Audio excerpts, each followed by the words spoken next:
el año 2018 comparecí en el Congreso de los Diputados. Allí les dije una serie de cosas sobre lo que iba a ser la nueva oleada de criminalidad violenta en España. No me hicieron caso absolutamente nada, incluso algunos se rieron. Les dije que Barcelona sería la primera ciudad sin ley, eso ya es un hecho probado. Les expliqué por qué, les hablé del efecto Lucifer, de las zonas de confort criminal. Les dije por qué iba a ser Barcelona, les dije luego concatenadamente serían Bilbao, Zaragoza y Madrid, porque Madrid también llegará. Aquello provocó risas. Hoy les anuncio, no sé si se van a reír también, de que este es el primer año, 2022, el primer año de la década de mayor criminalidad violenta jamás vista por ninguna generación viva en España, exceptuando la guerra. Vamos a vivir algo que no habíamos vivido nunca, ni nosotros ni nuestros padres. Algunos de nuestros abuelos, sí, depende de la edad. Vamos a vivir lo mismo que Francia y lo mismo que Suecia. ¿Por qué? Porque nuestros políticos y nuestros mandos policiales están haciendo exactamente lo mismo que se hizo allí, que es atender a la criminalidad cuantitativa, hacer números y no resolver problemas. De tal manera que aquellas persecuciones por los metros a los hombres con tartera hoy son macrooperaciones. ¿Qué es la macrooperación?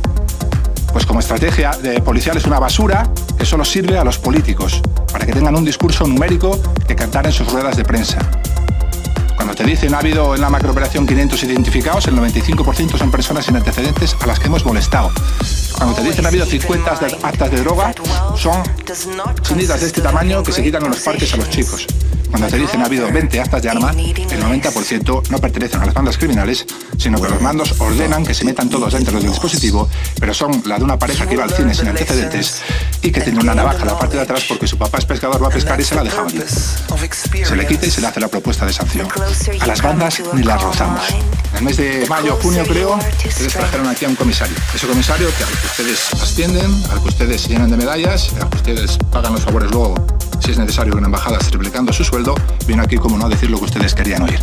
Dijo una salvajada, que es que la criminalidad de Madrid no ha aumentado, que es una salvajada teniendo en cuenta el puesto que ocupa. Y luego dijo otra serie de cosas, como que las macrooperaciones y la estrategia que se estaba llevando a cabo funcionaba.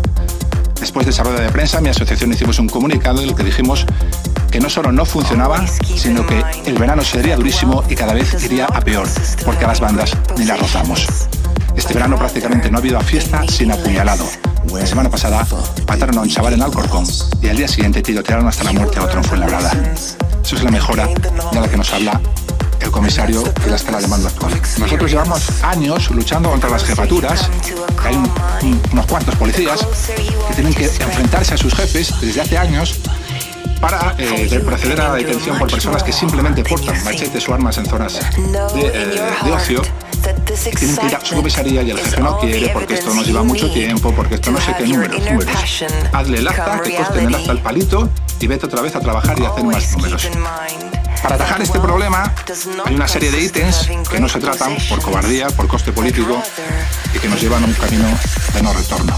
Miren, la semana pasada el jefe de la policía de Suecia dio una rueda de prensa. Dijo algo así, como que estamos a punto de llegar al punto de no retorno, barrios totalmente perdidos, que estamos en un momento peligrosísimo. El jefe de la policía de Suecia, ¿vale? ¿Cómo se llega ahí? Hace tan solo 15 años, Suecia era el país más seguro de Europa y Estocolmo la capital más segura. Yo les voy a explicar cómo se llega ahí. Entrevista a CNN México, jefa de la policía de Estocolmo. La llamaron porque en México había mucha violencia y para que les diera consejos, ya que en Estocolmo había muy poca. Esta jefa era profesora de primaria. La pusieron al mando de la policía. Como hoy, cuando los delegados del gobierno son periodistas, pues igual. ¿Por qué hacen eso? Porque no les interesa para nada proteger ciudadanos. Un experto en criminología puede proteger ciudadanos. Una profe de primaria, perteneciente al partido, una periodista perteneciente al partido, lo que protege son discursos de poder y estructuras políticas. Trabajamos con perspectiva de género. A mí no me ha temblado el pulso a la hora de colocar mujeres en puestos de dirección dentro de la policía. También tenemos un control férreo de las armas. Somos un país sin apenas armas entre la población civil. Otra cosa muy importante es la igualdad. Me dicen que en México hay muchos feminicidios. Es importante la educación. Para tener las tasas que tenemos en Suecia hay que ir a los colegios, a educar a los niños. 15 años. Suecia es el país con más muertos por arma de fuego, el país con más asaltos violentos en tantos % y el primer país de Europa donde se desbordaron las agresiones sexuales, incluidas las agresiones sexuales en manada.